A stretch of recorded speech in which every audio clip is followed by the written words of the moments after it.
kwesengere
kandi duha ikaze imiryango n'inshuti n'abavandimwe baje kudufata mu mugongo, kandi duha ikaze abaririmbyi korali Betisida mushiki wacu yaririmbagamo, duha ikaze korali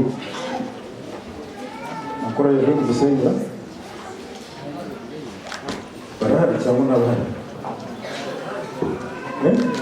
Bagire gutya turebe. Ndabona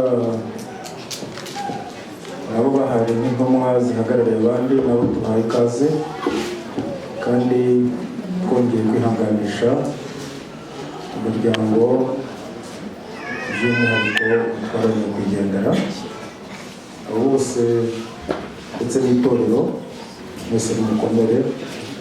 Nyuma y'ubuzima hari ubundi buzima tuzabamo iteka ryose. Twakiriye korali Betisida rero turirimbire indirimbo imwe, korasi ntabwo bari ngombwa muri ibi.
ahubwo uzabone gusenga kugira ngo uzabe mu bejejwe. Naho guhindurwa gusenga kugira ngo uzahindurwe byaba ari uburyo bwo gutinya gupfa, kandi urupfu ntabwo dukwiriye kurutinya, ahubwo dukwiriye gutinya icyica ubugingo. Naho gupfa k'umubiri ni ubusa, nk'uko abaririmbyi bahora baririmba. Icyo dushyize imbere ni ukweza ubugingo kugira ngo nibwo buzabona Imana. Naho gupfa byo tuzapfa, ni ibisanzwe. Hanyuma ahubwo ni ukureba neza, ese tugiye gupfa ku buhe buryo? Dupfuye dufitanye urubanza n'Imana. Nyakubahwa Imana y'ingabo data twese mwiza, tugarutse ahangaha muri iri teraniro rindi ryo gusezera kuri mushiki wacu watuvuyemo, kandi uyu mwanya nanone tugezemo ukumva amagambo yawe uvugana natwe, ni twebwe abagihumeka twumva ibi. Fasha umuntu wese ugiye kumva uhereye uko ugiye kunyuramo, twebwe twese uyu mwanya twongere kwibuka iyo tuva n'iyo tujya, hanyuma dutegure iryo rugendo tugamije Imana mu izina rya Kristo Yesu. Mu gitabo cy'Itangiriro igice cya 5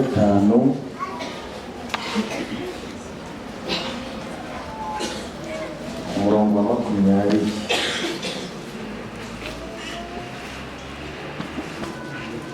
Aho duhere ku wa 21 haravuze ngo Henoki yamaze imyaka 65 avutse abyara Metusela. Amaze kubyara Metusela, Henoki agendana n'Imana imyaka 300, ayibyaramo abahungu n'abakobwa. Iminsi yose Henoki yaramye ni imyaka 365. Henoki yagendanaga n'Imana ntiyaboneka kuko Imana yamwimuye. Metusela yamaze imyaka 187 avutse abyara Lameki. Amaze kubyara Lameki, Metusela arongera amara imyaka 782 ayibyaramo abahungu n'abakobwa. Iminsi yose Metusela yaramye ni imyaka 969 arapfa. Icyo dushatse gufatanya muri iri jambo hano kuri iki gice, wasanga nk'abakurambere bacu bose kuvana kuri Adamu ukagenda usoma n'abandi imyaka bagiye barayirama bakarama, ariko igihe kiragera bose bikarangira bapfuye. Uwaramye imyaka 900, uyu nguyu bita Metusela, Bibiliya igaragaza ko ari we muntu waramye imyaka myinshi mu babayeho mu ijambo ry'Imana, ariko nawe byarangiye apfuye. Hanyuma ariko harimo umwe dusomye bita ngo ni Henoki, yaramye imyaka mikeya igera muri 300, ariko ngo iyo myaka yayubashyemo Imana, ayuhamwe Imana ngo agendana n'Imana ndetse ngo irinde imwimura. Nk'abakristo, iki ni ikintu duha agaciro cyane, kugendana n'Imana kugeza ubwo Imana ikwimuye. Reka dusome ijambo ry'Imana mu Byahishuriwe Yohana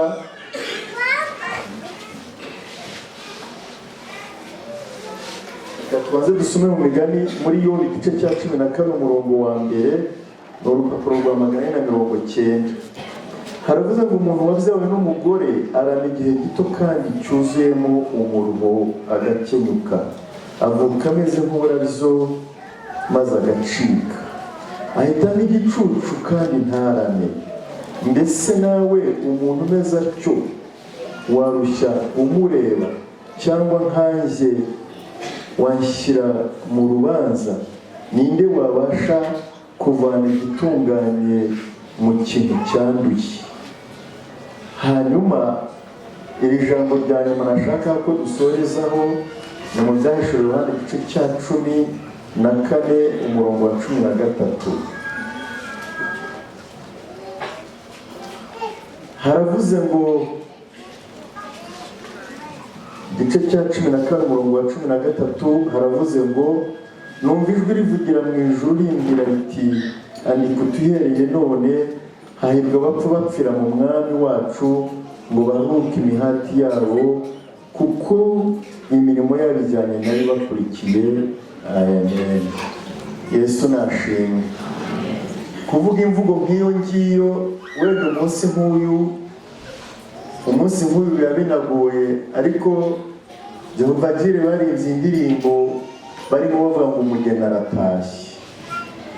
Ikintu kinezeza abantu rero no gutaha k'umugeni, ntabwo tunezezwa n'indwara. Umuntu aba yarababaye, aba yarabonabonye, yarahuye na byinshi, yaramye nawe indi myaka, nawe ariko yaje gupfa. Metusela, Enoki, Nowa, Adamu n'abandi bararamye bakanayigira myinshi cyane, ariko ukabona iherezo ryose riherutse ari ugupfa. Uzasanga iyi myaka witujyana niko byanditse. Uzasanga umuntu wari ufite iminwa myiza, amenyo yashizemo mujya mubona ukuntu iminwa yigira, ukagira ngo niko kandi atari ko yahoze. Uko imyaka igenda ishira irimo irahitana n'ubuzima bw'umuntu. Ubwo rero amaherezo ni ugupfa. Dore rero ikibazo ijambo ry'Imana ahubwo ritubaza, arabajije ngo ubundi ngo umuntu wategereza ko ikintu cyamaze kwandura kizigera kizari kizima, ngo umuntu umeze atyo ubundi wanamwiringira, bivuze iki? Adamu yarabwiye ngo uzaniye ubutaka kuvumwa, uzajya urya ibibuvuyemo urushye, hanyuma ubutaka buvumye. Kandi ubwo butaka bwavumwe umuntu yabumbwe hehe? Mu itaka.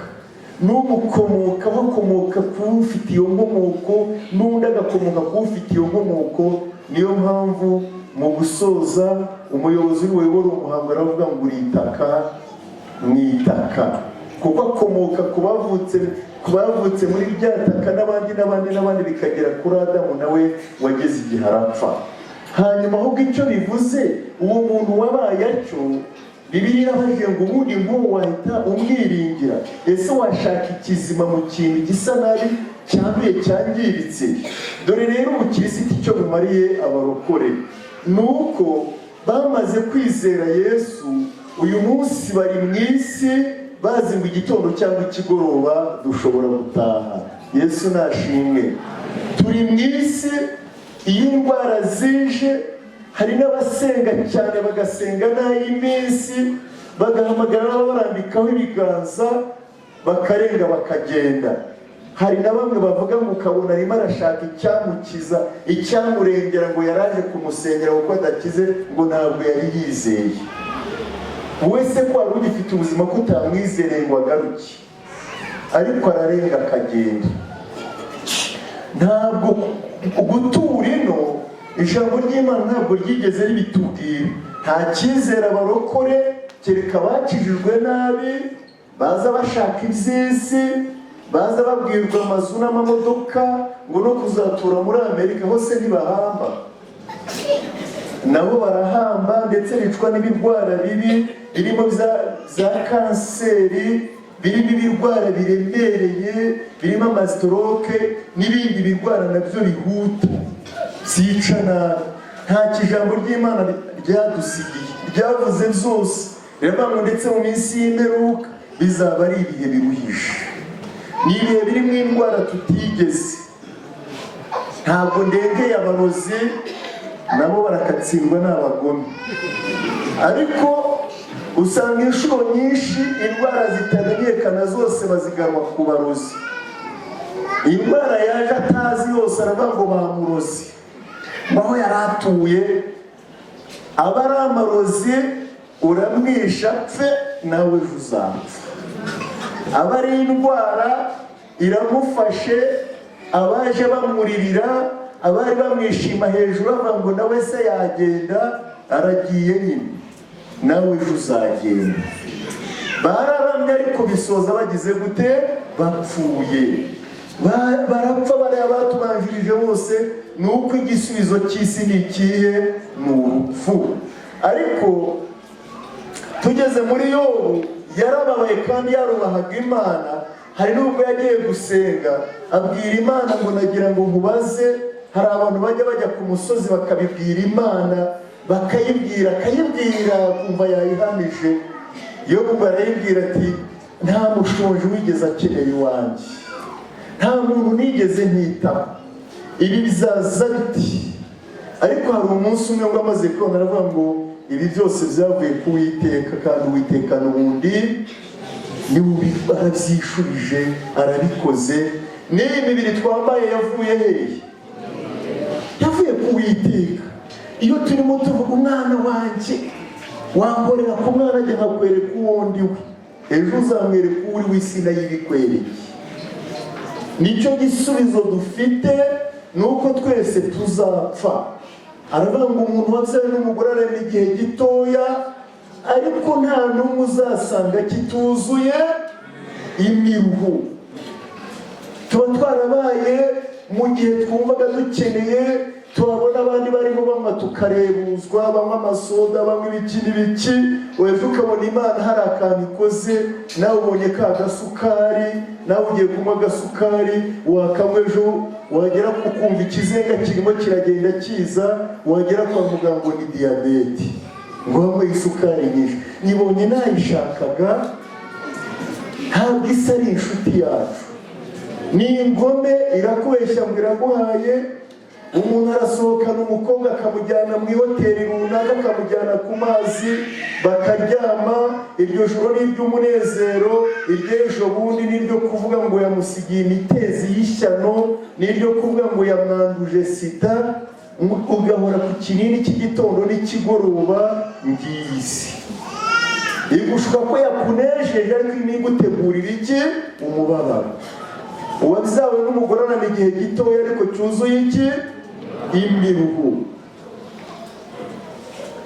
Ubundi jyewe ndamutse nagiye mu mwanya w'Imana, mbona hari abo nagenera indwara, hari abo nagenera gukena, hari abo nagenera ibibazo, hari abo nagenera ibyo bibi byose byo katsindwa, nkabwira ibijya bijya kwa runaka. Ariko ikibazo mfite, Imana nta mahirwe yampaye na 0,0 yo kugira icyo nahamya muri izo. Ubwo rero iberiho nta ruhare dufiteho. Ariko niba hari uwampemukiye, nakumva ibi bikwiye kuba iwe, nakumva ibindi. Ariko ibyo bigome byo katsirwa kukibiza kubeza, ukabona bije kuba utakekaga. Ukabona umugabo wagiye kurambagiza umugore amukunda, amwita sheri, akabona aramusize. Kuki ibyo bigome birema imfuzi? Kuki birema abapfakazi? Kuki birema inshike? Kuki birema ibyo tutari twiteze? Ariko uwabyawe n'umugore arama igihe gitoya, cyuzuye iki? Imiruho. Hanyuma rero tugeze mu zahishuro Yohana nawe yahuye n'ubwo buzima. Hari bene data basenganaga benshi bari bamaze gupfa, yumva za ntumwa zose ko zarangiye, yumva n'abandi babwirije bamaze gupfa, aravuga ati sinari nzi ko umugome bigeze aha wasi. Uri umugome, unyiciye inshuti, unyiciye abavandimwe. Ariko ngo yumva ijwi ngo rije rivugira mu ijuru. Haleluya. Baramubwira ngo Yohana we, ngo wirira, ngo andika uti uhereye none. Haleluya. Hahirwa abapfa bapfiriye mu mwami, kuko baba baruhutse imiruho n'imihati, kandi imirimo bakoreye Imana ikaba ijyanye n'abigize gute? Wayamusome neza, ntabwo ari ukubaherekeza. Ibibakurikiye, umuntu burya yaguherekeje muba mwaganiriye, muba mwasetse. Murebe Imana mbabaye, nyikorere nezerewe, imirimo yanjye niba ari myiza ntawe uzayitambika. Inshuti yawe wayiha n'ibyo itakoze kugira ngo itsinde.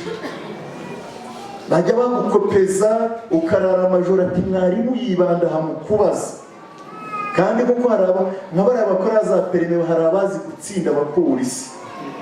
Ayo mashuri bakanayakunda cyane, bakaba bazi uburyo babazamo, urimo ukora provizwari, kuko ejo ukabona uyikuye, ejo rikabona n'abayoboke benshi. Inshuti yawe urayihengekera. Ariko imirimo iri gukurikiye, ariko ubwo wari uzi kuvuga ngo wakoze neza, ngo uyu yajyaga afasha abashonji agapfa yishwe n'inzara. Iyo mirimo kumukurikira, urumva iyo mirimo yamwegera ngo bavugane. Kumva ngo uyu muntu yari muganga avura abarwayi, imirimo myiza yakoze abagore yabyaje abo yagiriye umumaro, imirimo yakoze myiza ikamukurikira ari mu buribwe. Imuherekeje yajya imubwira iti pore, hangane, ndetse yanamuhumuriza, yanamwitereka murwarize ndebe. Ariko imirimo yacu turebera hariya. Yesu nashimwe. Ariko nishobora kuyoba, ntabwo imirimo yanjye, ababa muri za RCCB n'ibindi bintu by'ikoranabuhanga, ntabwo washyira nimero yanjye muri telefone yawe ngo uhamagare uyu nguyu. Umubare wawe n'uwawe n'uwanjye n'uwanjye. Hari abantu bakoreye Imana, bayikorera bari i Cyangugu, bageze i Kayonza, bakomeza imirimo y'Imana, imirimo yagize aho ijya. Haleluya. Hari abantu bakoze mu nzego za leta, ari igisenyi, iyo bamwimuriye ku ruswa, uwe niyo wavuye no muri cya kigo ukajya no mu kindi, igikuru upfa kuba ufite nimero yawe. Nimero yawe ejo nihagira na cya kigo nigishaka gutangira imisanzu, iza aho iri buhite icyo, ni kuri nyirayo. Haleluya. Umukoresha ngo wari uzi ko niyo atagukunda, itegeko rimutegeka kugutangira iyo misanzu, ngo icyo urimo kwandikira muri cya kindi, kuyishyiraho nyine itegeko isi ko ribitegeka. Isi ntabwo idukunda, ariko itegeko ry'Imana. Haleluya, haleluya. Itegeko ry'Imana ratubwira ngo hahirwa abapfa bapfiriye hehe? Mugiga. Hari abantu barwaye mugiga baza ubugome bwayo, umuntu agakebana, abantu bagapfa amatwi. Hari abavuga bagigimanga nk'abazima nasi yo kumuna, ziriya ni mugiga. Mugiga ni ingome, irwaza nabi, irababaza. Hari abarwaye ibindi birwara byose, isi yica nabi. Hari na bamwe bajya bavuga, bamwe hari ibyo bavuze ariko ntimuzabyemere neza. Baravuze ngo umukristo we ngo yapfuye ngo ntabwo ngo ajya, ngo we ntasamba, ngo ntagira gute, ngo umuntu wasambye ngo badakijwe neza. Natwe kera bakida ubupasiteri twajyaga tujya kubatiza abantu, bari baratubwiye ngo iyo bagucurije ntucurire neza, ngo ni ibyaha biba bibitera. Hari umuntu ucuruza akabona acuriye neza wese, buryo iyo turebye tukabona umusatsi wose ntiwarengewe tugusubizamo, kugira ngo urengerwe neza n'ibyo byaha wenda byari bisigaye, umuntu arebe ko byagabanuka. Ariko hari ikibazo, hari umanura neza ntakurushye, akamanuka neza, akazamuka neza, akagenda neza, ariko rimwe na rimwe ugasanga yateretse kabyeri munsi y'igitanda aho kuza kwakira abashyitsi be, kandi yabatijwe neza, yacuriye neza, yazamutse neza. Bivuze iki? Bivuze yuko ibyo byose nari mbabwiye ngo wenda ntimuzabyemere cyane, ngo umuntu, ngo niba umuntu aramutse agiye gupfa arimo asamba, ngo ubukirisitu bwe ntabwo bwuzuye, ngo niho bamwe basuzumira abakirisitu ngo badakijwe neza. Ashwi, isi yo ni ingoma, irababaza. Turajyana, ntabwo ihuriye no gusamba, ntabwo urupfu rwose iyo ruje ruza ari iki? Ari urupfu. Imodoka izakubita umuntu mu muhanda yigaragure, arabarwaye kanseri, barababaye. Mwagiye mubarwaza hano Kabuza, mwarwaje bakambundiye. Yari umukristo ukunda Imana, yabaga muri uru rusengero, yumvaga ashaka ngo kuzabona abera. Haleluya. Anyura mu mibabaro, ariko birangije agira gute?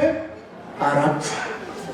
Uriya munsi rero, uriya utangarije, umugabo umwe w'inshuti ya Yesu bita Stefano, mu rupfu rwe bamuteye amabuye, bamuhora guhamya kwa Yesu, bamutera amabuye yicwa.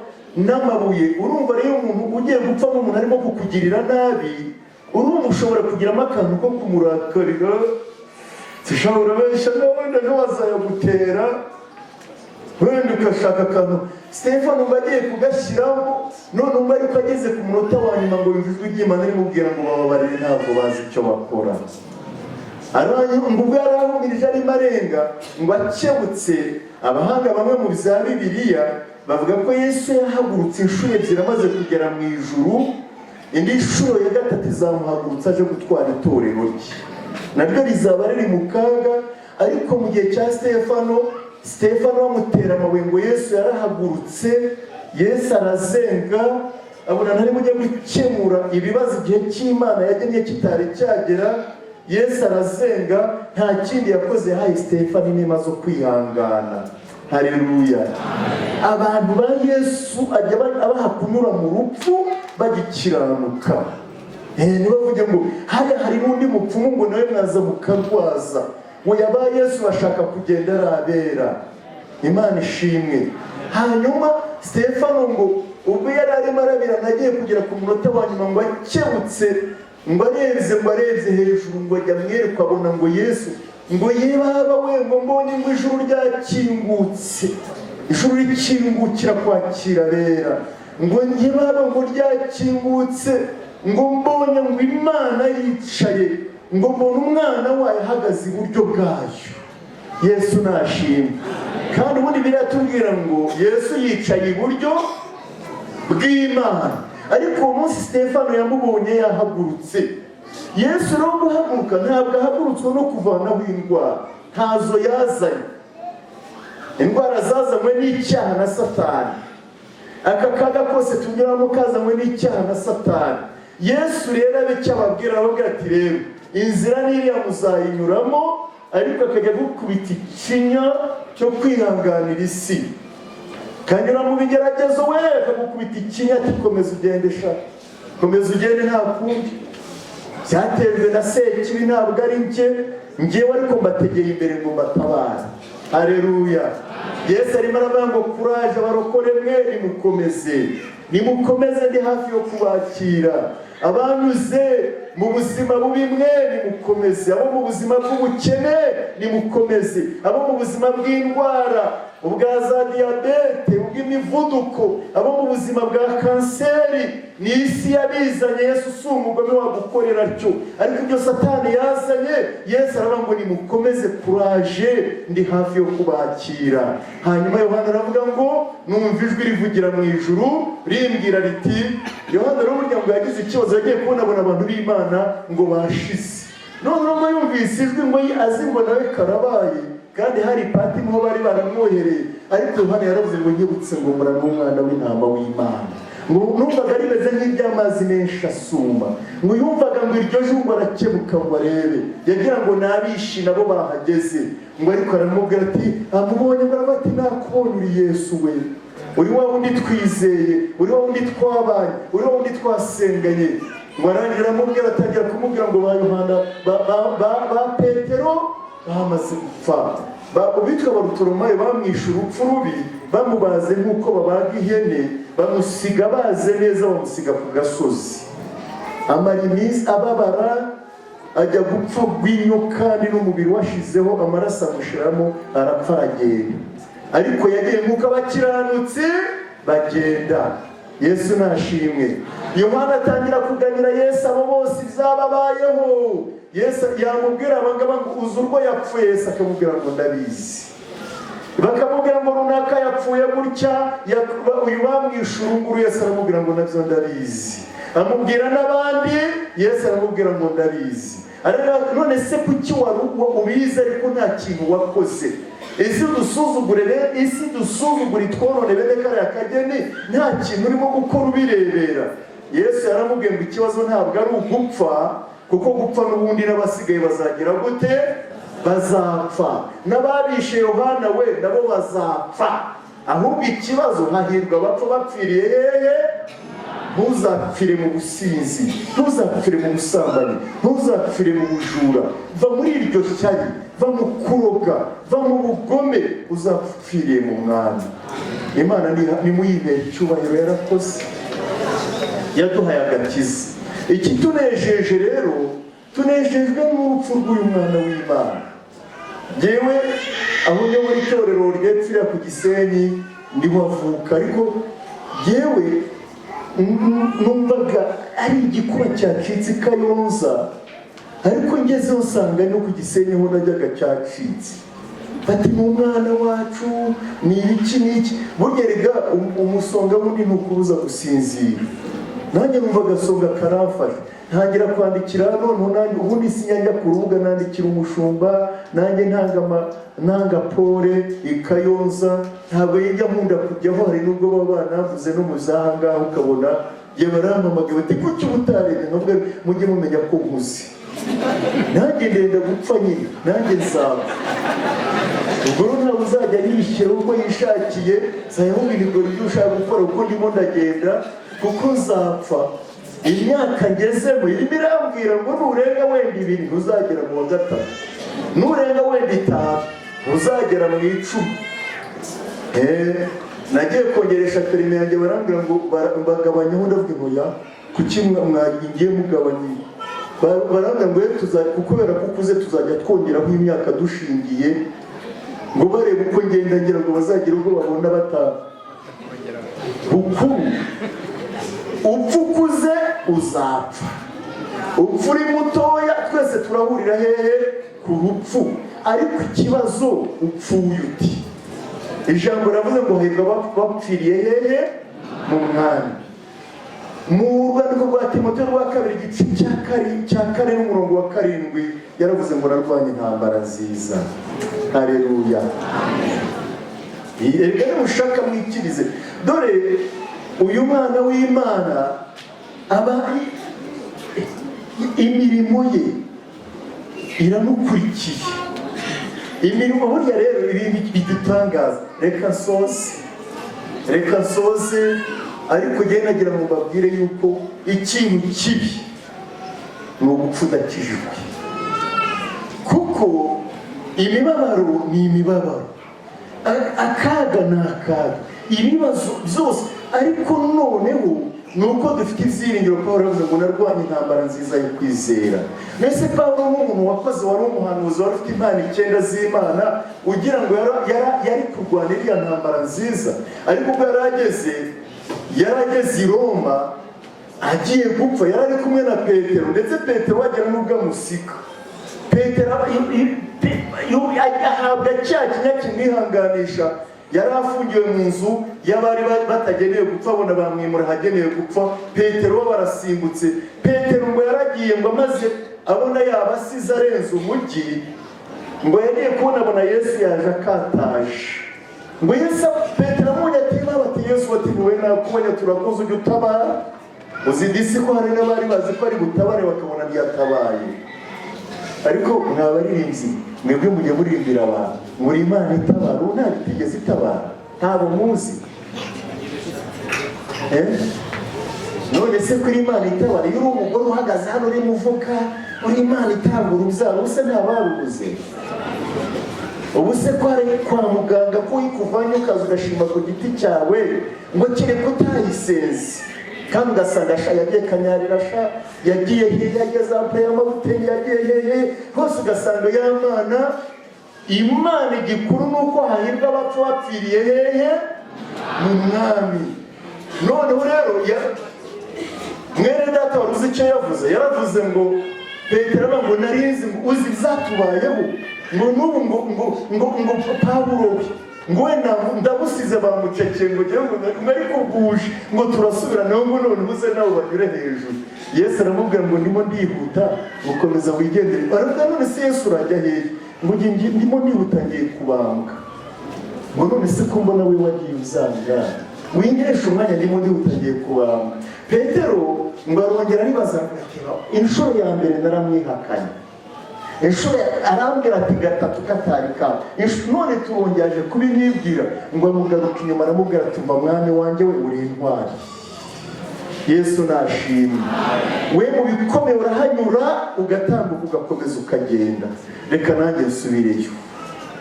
Yesu Petero ngo araza, niyo mpamvu muzumva bavuga za Roma ngo urubuga rwitiriwe mutagatifu Petero. Nagira ngo Imana ibahe umugisha mu izina rya Yesu.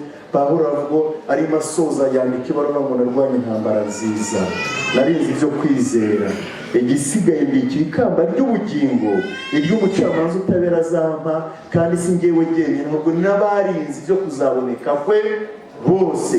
Uyu muja w'Imana rero yarwanye intambara nziza, abinyuramo ntitaye ku ndwara ngo izi n'izi, ngo yarwaye ziriya, ariko yarakomeje aragenda. Haza n'izindi nazo arazirwara, arakomeza aragenda. Haza n'izindi, none arangije urugendo nk'uko abakiranutsi barurangiza. Ni mu mpera Imana yacu icyubahiro. Niyo mpamvu turimo kuvuga dufite ibyiringiro ngo aheza mu ijuru tuzahurirayo bagenzi. Mana, mu izina rya Yesu tuganiriye amagambo menshi, ntabwo turimo kubwira mushiki wacu watashye, kubera ko igihe n'ubundi kiba kiriho kigenda, kandi abantu tuba twaturutse ahantu hagiye hatandukanye, dukwiriye no gusubirayo. Gahunda zose tugomba kuzishyiramo gucunguza uburyo umwete kugira ngo umurimo uze gusoza neza. Sandrine rero, ku bantu batamuzi, yari umudiyakoni wa hano, yari amaze igihe kinini ahawe inshingano ya diyakoni. Mu badiyakoni duheruka guha inshingano igihe gishize, iyo biza kuba ari amahitamo ubw'inyungu z'umurimo w'Imana, wagombaga kuba tumufite. Ariko ku bw'inyungu z'Imana, umuhinzi yahinze ajya mu murimo we akagenda arebamo ibyeza akabisarura. Imana nayo mu murimo wayo igenda ireba ibyeze ikabisarura. Ntabwo ndi buvuge ibintu byinshi kuko nimugoroba twari turi hano kandi twavuze bihagije. Nagira ngo mbabwire ko kuwa kane twari turi kumwe hano mu materaniro, arimo gukora imirimo y'ikidiyakoni yanjye. Namuhamagaye mu biro turaganiraho, hari ibintu birebana n'abadiyakoni nagira ngo asinyireho. Aransinyiraho, mubaza amakuru, yakunda gukoresha ijambo avuga ngo Imana ibintu byanjye irabizi. Amaganya kugira ngo akwereke ko afite ikibazo ntabwo byashobokaga, ahubwo yakwereka ko Imana ifite ibisubizo.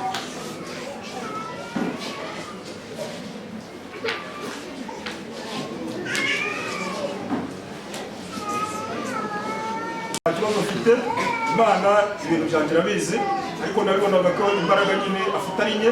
Ariko no mu buryo busanzwe yari asanzwe akoresha imbaraga zitagaragara, yakoraga ibintu byinshi akoresha imbaraga zitagaragara. Yari mu badiyakoni bakoraga isuku y'urusengero buri wa gatandatu guhera saa 3 z'ijoro. Sandrine yabaga ari hano umusaba, naho musabwa mu gitondo saa 12 basoje gukorota no gutera intebe, ahetse umwana we Mawombe we nawe ari aho hafi bari kumwe. Ubwo rero yaje gukora imirimo isoza indi kugira ngo arusheho gusoza ikivi yari yaratangiye. Kugira ngo asoze ikivi yari yaratangiye, yagisoje kuwa kane nibwo yakoze imirimo ya nyuma, adusinyira kuri raporo twasabaga ko asinyaho, tuganira ibya nyuma. Kuwa gatanu aje mu iteraniro ko gufatwa, hanyuma bamujyana kwa muganga. Iherezo rye Uwiteka baramuhamagaye. Numva rero tutizibye mu magambo, wakwemerera umuntu uhagarariye umuryango akaza hano nawe akagira icyo avuga kugira ngo ducunguze uburyo umwete. Umuryango wagize ibyago kugira ngo nje mpagarariye byose, nahagararira umuryango, nkahagararira korali, nkahagararira abadiyakoni, kubera yuko Sandrine yari uwacu. Yewe ubwanjye namufataga nk'umukobwa wanjye, kandi twari twarabigiranyeho amasezerano. narabimwemereye, yarambwiye ngo nzamubere papa kandi ndabyemera. Hanyuma nagira ngo dukomeze gahunda isigaye. Tugiye kwakira umuntu utugezaho amateka ya nyakwigendera wateguwe n'umuryango. Yateguka hanyuma akaza akavuga amateka ya Sandrine. Ari hehe? Ko teguka rwose, ukoresha umwanya utari munini cyane kugira ngo tubashe gucunguza uburyo umwe. Kagimbura William, nkaba ngiye kubagezaho amateka y'inshamake y'ubuzima bwa mushiki wacu Wibabara Sandrine watabarutse ejo hashize itariki ya mbere z'ukwezi kwa gatandatu 2024. Amazina ye ni Umumaro Sandrine. Umuryango hari akazina bakundaga kumwita k'ibyiniro, niko abanyamuryango benshi bari bazi, ka Kizayire. Yavutse mu mwaka w'1987, avuka ku babyeyi Sabimana Jean na Mukarudasingwa Beatrice. Avukira mu karere ka Kayonza, umurenge wa Nyamirama, akagari ka Gikayi.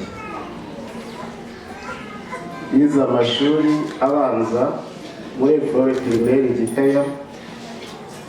Amashuri yisumbuye yayize muri Groupe Scolaire Nyagasambu.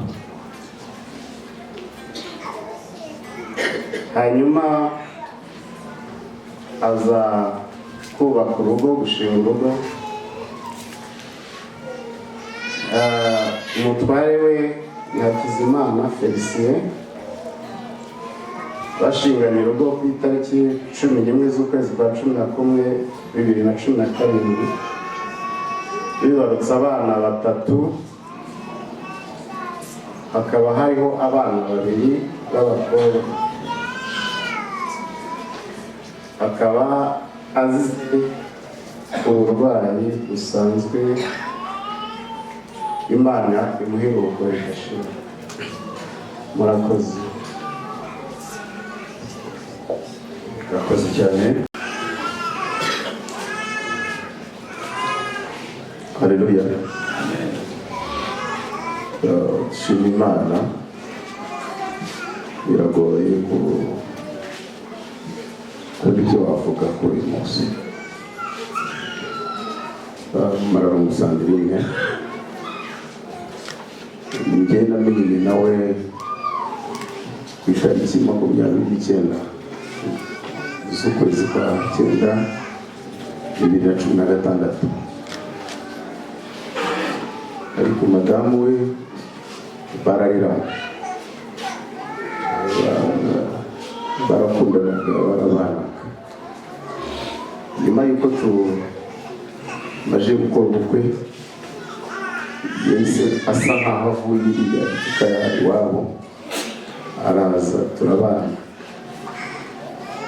baratwarika, batwambariye mu bukwe, aratwarika, turabana, turamurera, turi umwana mwiza, kugeza aho Imana ituguye ko nawe yakubaka urugo, tumugira inama. Rero yatubereye umwana mwiza. Mu myaka namumenye yaranyubashye, nkabona yenda ni mu kigero kitari kuri cyane kuri we, ariko yaranyubahaga cyane ku buryo nanjye nabonaga nkumva simbimenyereye, nkumva sinzi ibintu udukina bari gukora, arinze atabaruka kuva tumenyeye, anyita dadi. iyo yazaga kunsuhuza yapfukamaga,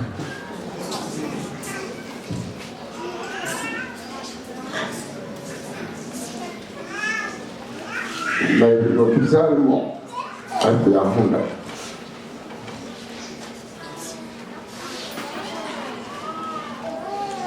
Maragungu Imana imuheruka ugashira. Abavuzi b'uko mudamu we yagira icyenda arenzaho, ariko Imana imuheruka ugashira.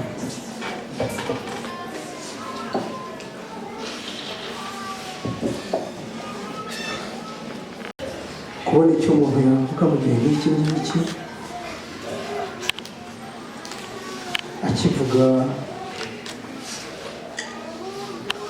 ku muntu nka Mumurarungu Sandrine,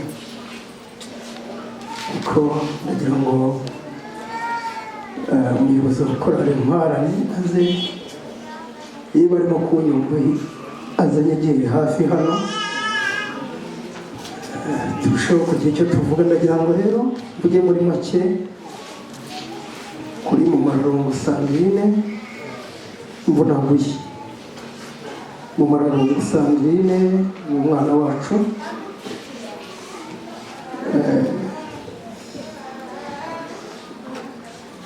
yavutse tubireba, avukira ku gasozi k'iwacu ko nanjye ntuyeho. Avuka ari umwana warerewe mu itorero, namubonaga ari umwana mu itorero nanjye ndirimo, nkiri mutoya kugera naho b'umusore kugera naramubonaga. Muzi rero cyane, yize Sunday School ku rusengero rwacu, arahakurira. Tubona ko akwiriye kuba yabatizwa akaba umukristo, turamubatiza aba umukristo mwiza. Tutabisubiremo ibyo abandi bavuze. Iteka umuntu uzagenda vuba akora ibintu bye vuba. Imirimo ye yari itandukanye n'uko yanganaga. Iyo wabonaga ibyo yakoraga wabonaga bitandukanye cyane n'uko yanganaga. Akurira rero muri twebwe, aririmba muri korali ya Sunday School ari akana gatoya, aza kuyivamo aririmba mu yindi korali bitaga Urukundo. Biza kuba ngombwa yuko tubimura tubashyira muri korali ya mbere. Ubwo rero aba aje ansanga ngiye kumuyobora ni perezida we. Mu bantu utabona ikintu uvugaho, yari Sandrine. Mu bantu utabona ikintu uvugaho utari ufite amaneguro, yari Sandrine. Ari urubyiruko nta maneguro yari afite, nta kinego yari afite. Atangiye kuba inkumi nta kinego yari afite. Muri korali imirimo ye yayikoraga, wareba imbaraga yikoresha ugasanga hari abandi yananiye, kandi utekereza yuko bakabaye ariko bayishobora mukaganira. Byagaragaraga rero ko afite urugendo arimo kugenda. Sandrine rero twabanye muri korali, mu gihe gikurikiyeho bongeye gutora korali, mutora nk'umwanditsi wa korali Ntwarane, kugeza aho yashyingiwe yari umwanditsi wa korali Ntwarane. Kandi ibintu bye byose yabikoranaga isuku y'umutima n'iy'umubiri. Byagaragaraga ko ari umuntu utandukanye n'abandi bantu. Mu minsi rero twabanye, ngarutse inyuma gatoya, byaje kuba ngombwa ko tujya ku midugudu. Irembo ry'iwabo ryarebanaga n'iryanjye. Urumva Sandirine ndamuzi bihagije, muzi nk'umwana wabaga twabanaga. Iyo yasohokeraga imbere y'irembo ryanjye, nanjye nasohokaga imbere y'irembo ryanjye. Haba mu rugo, haba mu buzima busanzwe, yari umuntu waziraga ikizirika, nta mugayo yari afite. Rero bigaragara yuko Imana yari yaramuteguye. Natwe rero twabaye nk'abahuye n'ikibazo gikomeye kumva urupfu rwa Sandirine. Amaze gukura twaramushyingiye, twajyaga tumubona tuje i Kayonza, turi hariya cyangwa yaje iwacu muri karitsiye akadusuhuza. Ariko uyu munsi uwo turimo kubona ntabwo ari mu mararugo. Turimo turabona umubiri uri aha ngaha, ariko mu mararugo we yagiye, Imana imwakire mu bayo. Ntabwo byoroshye mu gihe nk'iki ngiki. Reka twihanganishe umuryango we, twihanganishe cyane umugabo we Felicien Hakizimana. Tumwihanganishe mu buryo bukomeye. Korali Intwarane turavuze ngo komera cyane, komera cyane mu gihe nk'iki ngiki. Twese ntawe uhitamwo, iyo uza kumenya ko bizabera gutya ntabwo wari guhitamo Sandirine, ariko Imana yaduhishe ikintu gikomeye. Imana ni gukomeze mu gihe nk'iki ngiki, kandi n'umuryango we avukamo twabanye kandi tuziranye nawo turawukomeje. Nibakomere, twese ni uru rugendo turimo turagenda. Uyu munsi rero haciyeho mu mararungu, ariko nanjye nkurikiyeho, n'undi akurikiyeho. Twese tureba, turi hanze, twese tuzapfa. Twese nta n'umwe uzasigara, twese tuzapfa. Nuko igihe kitari cyagera, ariko Sandirine muri uyu mwanya tumwifurije iruhuko ridashira, kandi nka Korali Intwarane tuzahora tumwibuka imirimo ye myiza twagiye dukorana n'igihe twagiye tubana. Ndagira ngo nubwo bigoye, Felicien ahaguruke aze tumufate mu mugongo, tumwandikire ibaruwa imwihanganisha by'umwihariko ayishyikiriye.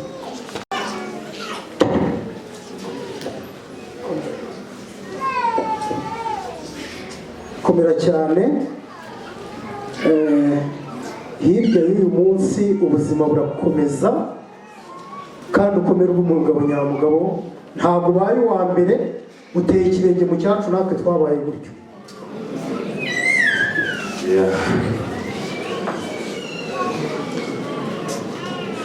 Barakoze.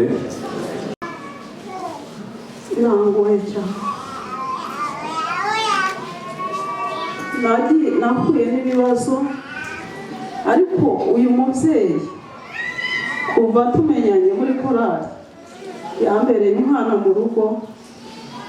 Umwana akaza mu rugo akansura, akaza n'abana be, yaba yabuze no kubigenza akabasiga iwacu. Umwana ambera umwana mu rugo, namubonaga nk'abandi bana. Aho ngiye ngirira ibyago, Sandirine ntabwo yambaye kure.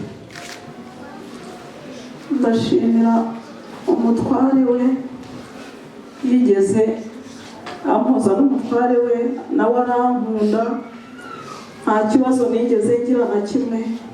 Mu bihe nagize ibibazo nkapfusha abantu, Sandirine yambaye hafi. Hari n'igihe iyi myaka duhinze ikuma, Sandrine niwe wagize uruhare rwo kubihingisha. Ejo kwa gatanu nagize umubabaro mwinshi, nabonye arembye, ndamubaza nti Sandrine, reba ibishyimbo wahinze birumye, ntabwo wigeze unaryaho, numva mfite umubabaro. Kwa gatanu twaririramo, yaje iwacu nka saa yine, yahoraga ansura mu rupfu mperutse kugira rw'umwana wanjye, yambaye hafi cyane, akajya hasi ati kaka we, ati waramutse ute, ati hangana, ati komera. Sandrine ntabwo yarimo gutura muri iyi si. Hari ibintu rero yambwiye. Kuwa gatanu yaraje, Sandrine ndamubaza nti se ko ndeba none umeze nabi, ati kaka ati hari ibyo nje kuvugana nawe. Ese byagenze bite ko ndeba urenze cyane, byagenze bite? Ati reka mubwire, ati ngewe ubona uyu munsi ibi ngibi urimo kubona nta n'icyo bimbwiye, ati ntacyo bimbwiye, ati ariko ikintu nkubwiye ntabwo utaragira ikintu uvuga, pfukama hano gusengera. Arambwira ngo wisengera, ngo wisengera, ngo sinshaka kugumya kubabaza umutware wanjye. Ese umutware wawe umubabaza gute? Ngo kaka we, ngo aba mu kazi, ngo ahera ku munsi wa mbere ngo akageza kwa gatandatu, ngo kubera ko akora kure, ngo ntahitaza kubera itike, ngo ari kwiyahisaza, ngo asanga ndi umupfu, ngo umugabo ubundi ngo abashaka ke, ngo usazasanga ndi umupfu, ngo ibi ngibi ndashaka kumubohora, ngo Imana nimpe kumubohora, ngo uyu mubabaro ngo awukire. Ndamubwira ndi se Sandrine, ubu koko urashaka gupfa ugasiga ututwana? Arambwira ngo kaka we, ngo abana n'ab'Imana, ngo nanjye ndi uw'Imana, ngo ariko sinshaka kugira ngo ukomeza kubabaza umugabo wanjye, ngo ejo umugabo wanjye azarinde kwifuza ngo abandi bagore, ngo Imana ninkure ku isi hano. Urumva? Ndamubwira ndimo gusaba nabi. Birangije dukomeza tubivuga, arangije arambwira ati reka nkubwire ikindi, ati uzi ko nijoro, ijoro ry'ejo, ati ijwi ryampamagaye, ati rirambwira ngo Sandrine ntikarame, ngo itariki ya mbere ngo nitwo tuzabonana neza, ngo nzagukorera ikintu gishya, ngo itariki ya mbere, ngo kaka ngo nawe ubirebe ubyibuke, ngo itariki ya mbere, ngo iryo jwi ryambwiye itariki ya mbere. Noneho ndamubwira ntabwo Sandrine ibintu urimo kuvuga ntabwo ari byo, nireba bano bana ahubwo mbona arenze. Ndamubwira niba uri hano njye kukuzanira abana, none uze kwirarira hano. Arambwira ati umugabo wanjye ari mu nzira arimo araza, kugira ngo rero mpame hano oya, ati ndataha. Noneho igihe kiragera, arambwira ati reka njye kureba abana. Ndamujyana mugejeje hepfo, ahita arabirana neza ngo narapfuye. Mujyana ahantu mu rutoki, ndasenga n'intege nke zanjye nari mfite, ndasenga, nuko ahubwo avumbuka ambwira ngo ukomera, ngo ukomera, ngo Imana iri kumwe nawe, ngo kandi ntuzihebe, ntuziganyire, ngo nubwo abana bawe bapfuye wihangana. Nuko Sandrine ndamujyana mugeza mu rugo, turasenga. Tumaze gusenga arambwira ati rero, ati reka nkubwire irindi yerekwa nabonye. Ni iki? Ati ngewe, ati nabonye nkora umurimo, ati kandi nakoze umurimo ari uwanyuma. Ese byagenze bite? Ati perezida wa korali yahamagaye amakorali, ati yose aza mu rusengero, atarayabwira ngo agiye kuyakoresha irushanwa, ngira ngo agiye gukoresha ikizami. Ati n'igihe ahereyeho, ati Sandrine ndaririmba indirimbo ya mbere ndayirangiza. Arambwira ngo subiramo ndirimbo ya kabiri, ndayirangiza. Atarambwira ngo subiramo ndirimbo ya gatatu, ndayirangiza. Atahita anyandikira amanota 78. Ati atahita anyandikira mu ya 87. Ati abandi bose nta muntu wigeze agira na 40, bagiraga 35. Ati rero reka nkubwire kaka, ndekura nigendere, umurimo warangiye. Ubwo rero nshimye Imana, Sandrine agiyeho nabibonye ko yagiye mu ijuru.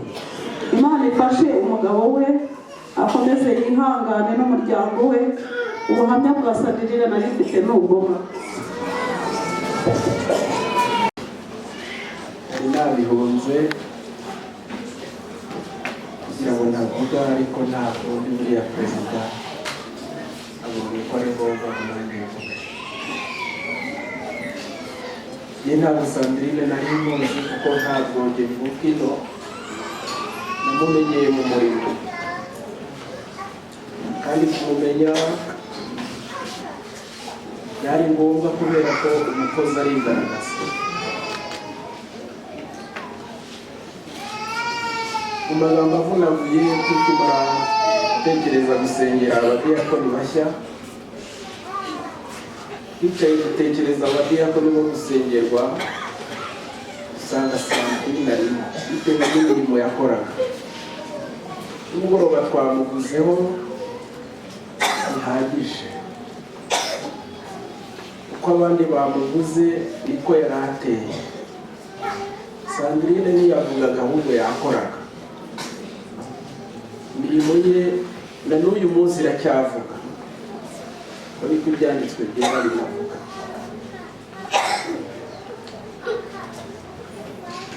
Sinzi niba navuga ngo ndababaye, bo bamwe babisasiye bavuga ngo dukwiriye kwishima kubera ko umugeni yatashye, ariko njyewe ni byombi, ndishimye ariko ndanababaye kubera ko nyine ntashobora kuvuguruza Imana, ndihangana.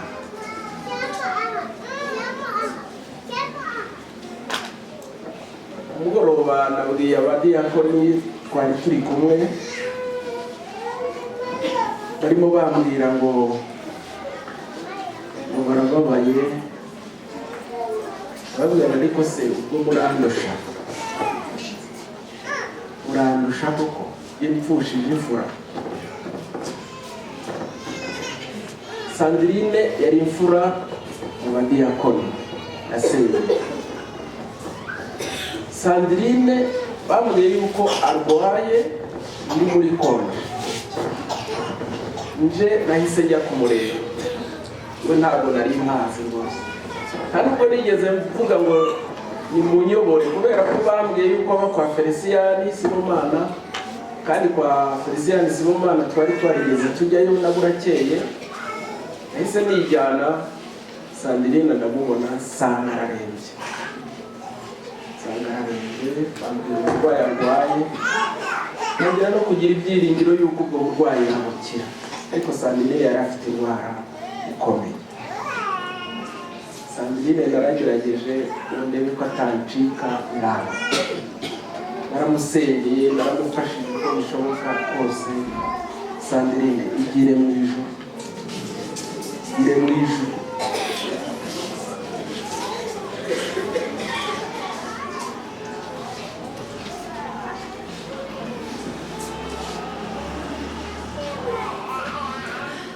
Ubundi urupfu ntabwo twabona uburyo turusobanura.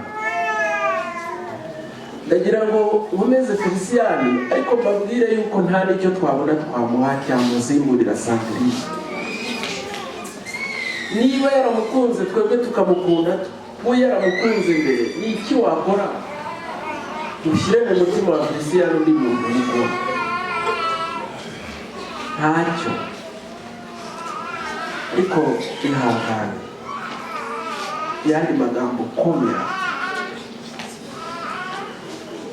Arakana kari hariya, Sandrine yagiye, ariko sinzi ikintu tuzakora kugira ngo kariya kana kiyumve bitorera. Njyewe niyazaga hano ngo atahatandamukije muri biro, kariya kana mama we yambwiraga ati ntabwo ashobora kuryama ataguseye.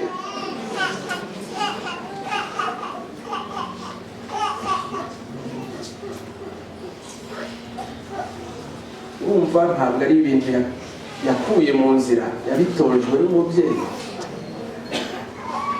Sandrine yari umwana wanjye, njye nari musuye inshuro zirenze enye. Umugabo we arabizi, twigeze kuhahurira. mama wa Louise bigeze kuhahurira, ariko Sandrine ubundi mu byo bita religion traditionnelle africaine bavuga ko umuntu ntahita agenda, Sandrine bituvuga arabyumva, kandi nanjye narabyemeye. Sandrine barimo arabyumva ko turimo tumuvuga imirimo yakoze. Sandrine arimo aranyumva nk'umubyeyi we. Ntabwo jyewe nari umupasitori wa Sandrine, nari umubyeyi we. N'abandi babyumve, nari umubyeyi wa Sandrine. Yapfushije rero, yapfushije, ahubwo ubabuze umuririmbyi, ariko nanjye yigera komezanye. Ntabwo tuzabona undi muntu ufite umutima wa Sandrine, keretse niba hari uwo yari yaratubwiye yatoje. Yaba twari dufite undi yatubwiye yatoje, nari mfite ibyiringiro yuko nzabona undi mukozi na Sandrine. Sandrine natangiye kumumenya muri Burakeye, asenga Burakeye. Twaza muri Burakeye gataha, ariko wagasigara hano akora isuku. Nimugoroba akaza kugaruka cyane ku wa gatandatu, abandi badiyakoni batashye, yari ataramudiyakoni, agasigara akora ku rusengero we n'agatete n'undi mubyeyi, keretse mubonye isura ariko sinafashe izina. Ariko mbonye imirimo ya Sandrine nahise mbaririza, ndavuga nti se uriya muntu ukora isuku hano yitwa nde? Arambwira bati yitwa Sandrine. Nuko twamenyanye, nuko namugize umwana mu rugo, nuko yangize umubyeyi. Hanyuma abumugisha, ntabwo ubuze umwana we wenyine, twese wapfushije. Ariko ibyagaragaye ku mbuga nabikosoye, ndavuga ngo Sandrine ntiyapfuye, yagiye iwacu. Nimuhumure, Sandrine yagiye kuruhuka, cyazana ngo dukiranuke tuzamusange. Mukora imirimo neza, ntabwo navuga byinshi, ariko reka nkomeze korali Sida, nkomeze umuryango wa Sandrine, Felicien na mukecuru, muhumure turi komere. Muryango abo mwabanye nawe nimukomere, mukiranuke, ahubwo tuzagira umugisha, dusohore iyo natwe tuzaruhuke tujya mu gituza cy'Abrahamu. Imana ishimwe cyane. Hanyuma rero Sandrine igire mu ijuru. Shumba arakoze, kugira ngo nta bindi bintu byinshi yabona avuga.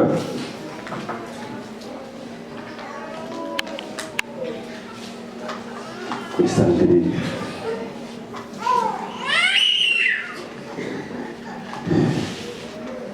bigeze kurwara ndaremba,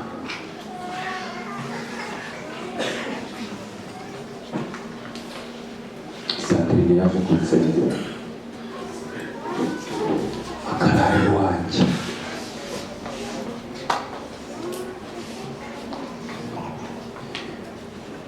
Najya mbona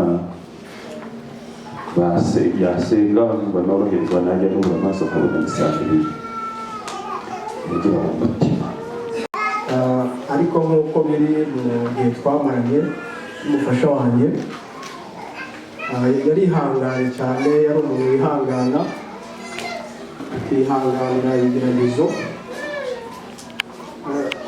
Muri rusange mu by'ukuri yaranze no kwihangana, kandi ikindi agakunda umurimo w'Imana. Icyo namushimiraga ni uko iyo yabaga ari buze mu murimo w'Imana, yambwiraga ngo ibyo ngomba gukora ndabikora kare, bikoraga kare akaza nta kibazo. Kuwa gatandatu nijoro nabaga mbizi ko agomba kuza hano agakora urusengero, nta kindi nari mbizi, nari narabimenyereye nta kibazo. Ariko yakoreye Imana, kandi icyo nongera kuyishimira ni uko yapfuye nk'uko abakiranutsi bapfa, ntabwo yapfuye ahubwo yasinziriye. Ndizera ntashidikanya yuko agiye mu bwami bwo mu ijuru, kandi twese natwe Imana ikomeze kudushoboza tuzabashe kumusangayo. Ndashimira rero kuri Adventisita ikomeje yatubaye hafi, tugishakana mu buzima twabaye dukomeza kutuba hafi. Umuryango wa Jean Claude wakomeje kutuba hafi, itorero muri rusange ryakomeje kutuba hafi, na n'ubu baracyaturi hafi. Tukomeje gushimira abayobozi b'itorero rya Kayonza, Imana ibahe umugisha imirimo Imana ikomeje kubakoresha. Ndashimira abakristo, Imana ibahe umugisha muri rusange, Imana ibahe umugisha, kandi umufasha wanjye Imana imuhe urukundo ridashira. se agiye ahagaze hano, hari abantu bifuje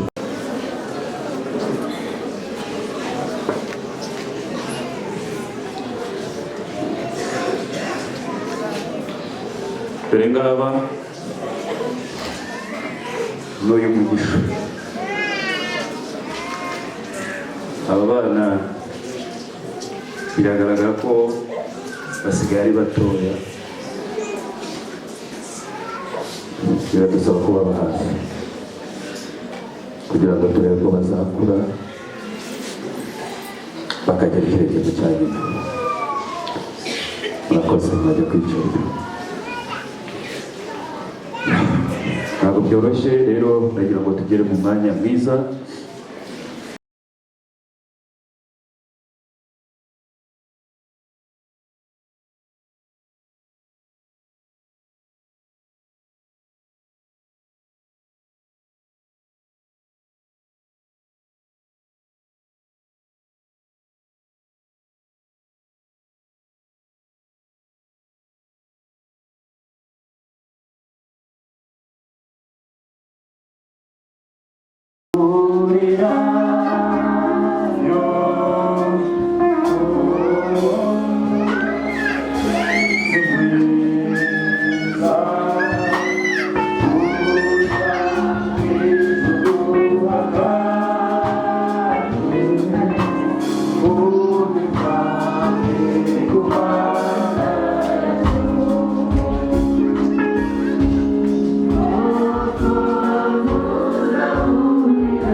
Thank you.